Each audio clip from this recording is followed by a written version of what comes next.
There are places in this world where prayers were once whispered, but something else was listening. A place where faith collapsed and something darker took its place. They called them the Sisters of Evil, not because they were born wicked, but because something made them that way. Tonight, we uncover the real horror, the disturbing truth behind the legend that inspired the nun. But be warned, some stories were never meant to be told. If you enjoy stories like this, support the channel. Subscribe now, so the next story doesn't pass you by. In the quiet countryside of England stood a building that was meant to be a symbol of purity, Borley Rectory. Built in 1862, it was supposed to be a peaceful home for clergy, a place of devotion, prayer, and silence. But the land it stood on was not untouched. Long before the rectory existed, there were whispers of a convent that held secrets. Stories began to circulate among villagers about a forbidden love between a nun and a monk from a nearby monastery. Their love was discovered, and the punishment was unspeakable. The monk was executed, and the nun was buried alive within the walls. From that moment on, people claimed the land was cursed, but no one could prove it until the house was built. The first family to live there began noticing strange things. At first, it was subtle. Footsteps in empty hallways, knocking sounds in the middle of the night, objects moving on their own. They dismissed it, blamed the wind, old wood, their imagination. But then the sightings began. A figure, a woman dressed in black, walking silently across the garden, her face never fully visible. The villagers called her the Nun. Years passed and new residents came, but none stayed for long because the haunting was getting worse. Children reported hearing voices calling their names from inside the walls. One girl claimed she saw not one nun, but many standing together, watching her, silent, unmoving, their eyes empty. The family priest attempted to bless the house, but something went wrong. The prayers did not work. Instead, the activity intensified. Doors slammed violently, windows shattered, and messages started appearing, written on walls, scratched into wood, begging, "Help me." In the 1930s, a new family moved in, the Pritchards. They were skeptical. They did not believe in ghosts, but within days they changed their minds. The wife began experiencing something terrifying. Every night, she felt a presence standing beside her bed, watching, breathing. She could not move. She could not scream. And then, one night, it touched her. That was when they called for help. Paranormal investigators arrived and attempted to communicate using seances and automatic writing. What they discovered was far worse than a simple haunting. The spirit that responded claimed to be the nun, but she was not alone. She spoke of others, trapped, angry, corrupted. They called themselves the Sisters. As the seances continued, the tone shifted. What started as sorrow turned into rage. The messages became violent, threatening. One investigator wrote that something else was there. Not a spirit, not a human soul, something darker. The temperature would drop instantly, lights would flicker uncontrollably, and witnesses described the figure taller than a man, darker than shadow, standing among the nuns, watching, controlling, guiding them. The sisters were no longer victims. They had become something else, something evil. In 1939, Borley Rectory burned. A massive fire consumed the building. Some said it was an accident, others believed it was intentional, a desperate attempt to destroy whatever lived inside. But as the flames rose, witnesses claimed they saw something inside the fire. Figures standing at the windows, watching, not screaming, not trying to escape, just watching, as if they wanted to stay. After the fire, the building was demolished. Nothing remained but ruins and stories. But the haunting did not end. Visitors to the site reported seeing the nun still walking, still searching, still trapped. Even today, people claim they feel something when they stand there. A heaviness, a presence, as if they are not alone. The story of Borley Rectory became known as the most haunted house in England, and its legend inspired one of the most terrifying figures in modern horror, the demon nun. But the truth is, what happened there may never be fully explained. Were the sisters real? Were they victims or something far worse? Or was it something else entirely, using their pain to manifest? Some say if you listen closely in the silence of night, you can still hear them, whispering, calling, waiting. Because evil does not die. It waits, and sometimes it finds a new home.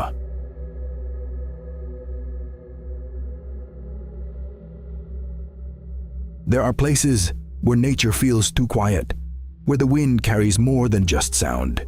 It carries memories. In a remote cove in Canada, surrounded by trees, cliffs, and silence, there is a legend. A nun who walks without a head. They say, if you enter the woods at night, you might hear footsteps behind you. But when you turn, no one is there. And then, you realize something terrifying. She does not need eyes to find you. French Fort Cove, a place of natural beauty, cliffs overlooking water, dense forests, quiet trails. During the day, it feels peaceful, safe. But at night, everything changes. The air becomes heavier, the silence deeper. Locals avoid certain paths, not because they are dangerous, but because of what people have seen, or heard, or felt. The legend dates back centuries to a time when the area was still being settled. According to local stories, a young woman joined a religious order, devoted her life to faith, to silence, to obedience. But something happened, something no one spoke about openly. Whispers of forbidden love, a secret relationship, a betrayal of vows. And when it was discovered, the punishment was swift, severe, and meant to be hidden. They brought her to the cove, far from the settlement, far from witnesses. She was accused, judged, condemned. Some say she begged, others say she remained silent. But all versions agree on one thing. Her death was brutal. Her head was taken, and her body was left behind. Years later, a traveler passing through the woods reported seeing something strange. A figure, dressed in old clothing, standing among the trees, still unmoving. He approached, called out, no response. And then it moved, slowly turning toward him. But there was no face, no head, just darkness where it should have been. After that, the sightings became more frequent. Hikers reported hearing footsteps matching their own, stopping when they stopped, moving when they moved. Some felt watched. Others claimed they saw her walking between the trees, headless, silent, searching. One of the most disturbing aspects of the legend is what happens after you see her. People claim she does not stay in the forest, she follows. At first, it is subtle, a feeling, a presence. Then it becomes clearer, shadows in your home, footsteps in empty rooms. And sometimes you wake up, and she is there, standing at the foot of your bed. Historians argue there is no official record, no documented execution. But legends do not survive for centuries without reason. Some believe she was silenced, not for love, but for something she knew, something dangerous. And her death was not justice, it was control. Even today, visitors to French Fort Cove report strange experiences. Phones glitching, cameras failing, cold spots in warm air. And occasionally photos, where something appears in the background, a figure, headless, watching. If you ever walk through the woods and feel like you are not alone, do not ignore it. Do not stop. And whatever you do, do not turn around too slowly. Because if you see her, it means she has already been following you.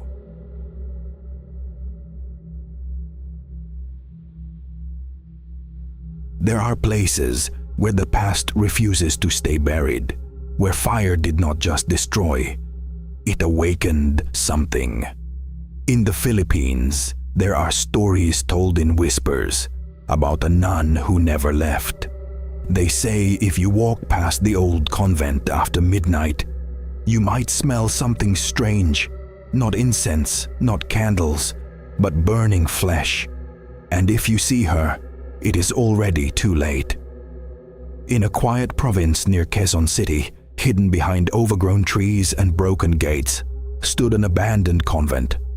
Once it was a place of peace, a sanctuary for women devoted to faith, silence, and service.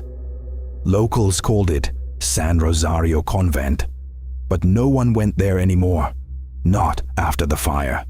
The building was now a skeleton, blackened walls, collapsed ceilings, charred statues of saints frozen in melted agony. Children dared each other to go near it, but never after sunset, because everyone in the village knew one thing: the convent was not empty. The fire happened decades ago. No one knew exactly how it started. Some said it was faulty wiring, others whispered it was not an accident. At the time, several nuns lived inside, devoted, quiet, obedient. But among them, there was one who did not belong. Her name was Sister Elena. She was different, strange, too quiet, too intense. The other nuns often reported hearing her praying late into the night, not softly but desperately, as if she was begging for something or someone. Then came the night when everything burned. Witnesses from nearby homes saw flames erupt suddenly, too fast, too violent, as if the building itself had been waiting to ignite. Some nuns escaped, some did not, and Sister Elena was never seen again. Days after the fire, people believed it was over, a tragedy, nothing more. Until the sightings began. A farmer walking near the convent at dawn saw a figure standing at the gate, still, unmoving. He thought it was a survivor until she turned. Her face was burned, skin melted, eyes hollow, and her mouth stretched into something unnatural. He ran, and he never went near the place again. Soon others saw her too, always at night, always near the ruins. A nun blackened by fire, walking slowly as if searching for something or someone. The smell came next. Visitors who dared approach the convent reported it immediately, a thick, suffocating odor, burned flesh, rotting yet fresh. It lingered in the air, even when no one was there. Some said it followed them home. One teenager who snuck in with friends started smelling it days later. No one else could, only him. And then he started seeing her, standing at the corner of his room, watching, silent, closer each night. As fear spread, so did rumors about Sister Elena. They said she was not always a nun. Before joining the convent, she had a past, a dark one. Some claimed she was involved in forbidden rituals. Others said she was trying to escape something that followed her into the convent. The other nuns began noticing strange things before the fire. Objects moving, voices echoing through empty halls, prayers turning into screams, and Sister Elena at the center of it all. One surviving nun later confessed that on the night of the fire, she saw Elena standing in the chapel, surrounded by candles, not praying but chanting, and behind her, something else, not human, not visible, but present, watching, waiting. After the convent was abandoned, the sightings never stopped. In fact, they became worse. People claimed she was not just walking anymore. She was following. A group of construction workers attempted to clear the land years later. They did not last a week. One man quit after seeing her standing inside the building, in a place that no longer existed. Another claimed she spoke to him, not with words, but directly into his mind. Stay, burn, join me. The project was abandoned, and the convent was left alone again. Locals began to believe that the burned nun was not just a ghost. She was a curse.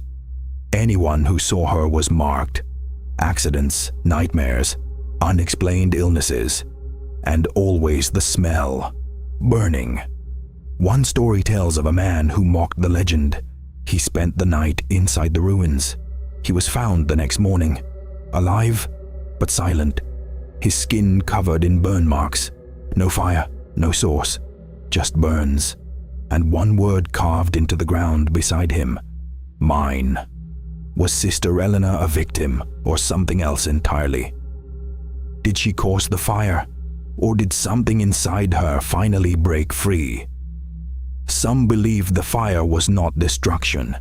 It was a ritual, a transformation, the birth of something that could no longer be contained.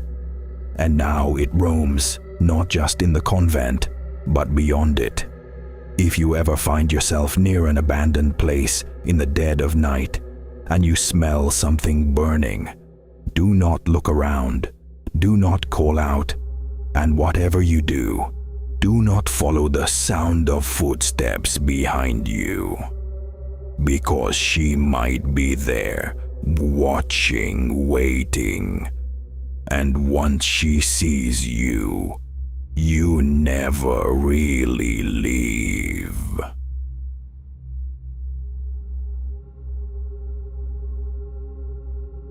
There are names you should never say out loud, not because they are forbidden, but because something might answer. In ancient texts, hidden deep within forbidden knowledge, there exists a name, a presence, a watcher in the dark: Valak. Some believe it is just a story, a demon from fiction, a creation of fear. But others claim it existed long before the movies, and if that is true, then what we have seen is only a glimpse of something far worse. The name Valak appears in ancient demonology, most notably in the Lesser Key of Solomon, a text said to contain knowledge of demons, rituals, and forbidden entities.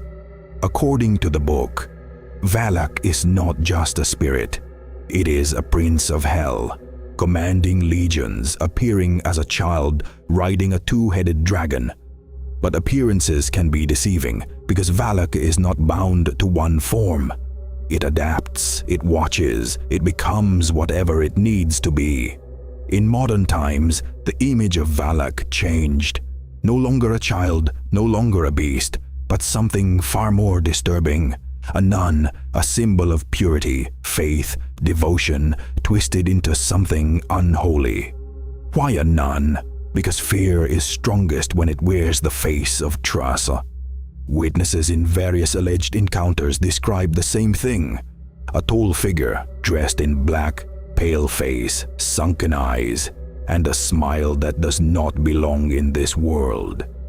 The earliest modern accounts came from isolated religious locations, monasteries, convents, places meant to be sacred. One report tells of a priest who began seeing a shadow during nightly prayers. At first, it stayed distant, watching, but over time, it came closer, standing behind him, breathing, waiting. Until one night it spoke, not in words but directly into his mind. And from that moment, everything changed. Those who encounter Valak rarely experience just one event.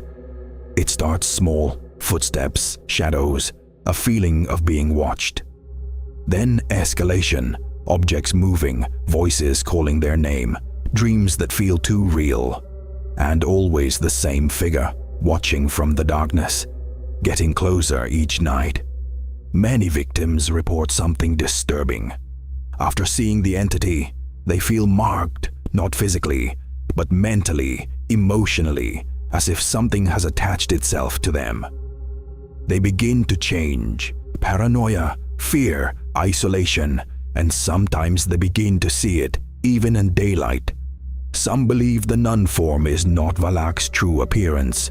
It is a disguise, a mask used to manipulate, to deceive. Because the true form is said to be something far worse, something the human mind cannot fully comprehend. Witnesses who claim to have seen it describe shapes that do not make sense, movement that defies reality, a presence that feels ancient, hungry, endless. Why does it appear? Why certain people? Some believe it feeds on fear, others think it seeks control. But the most disturbing theory is that it does not choose randomly. It watches, waits, and finds those who are vulnerable, those who are already afraid, already broken, and then it enters. Stories of resistance are rare, but they exist. Some claim prayer works, others say it only makes it worse because attention feeds it, acknowledgement strengthens it. The only consistent advice from those who survived is this: do not engage, do not speak, do not react, because once you do, it knows. If you ever see it, standing in the dark, watching you, do not stare back, do not move, and whatever you do not say its name, because once you do, it might already be too late.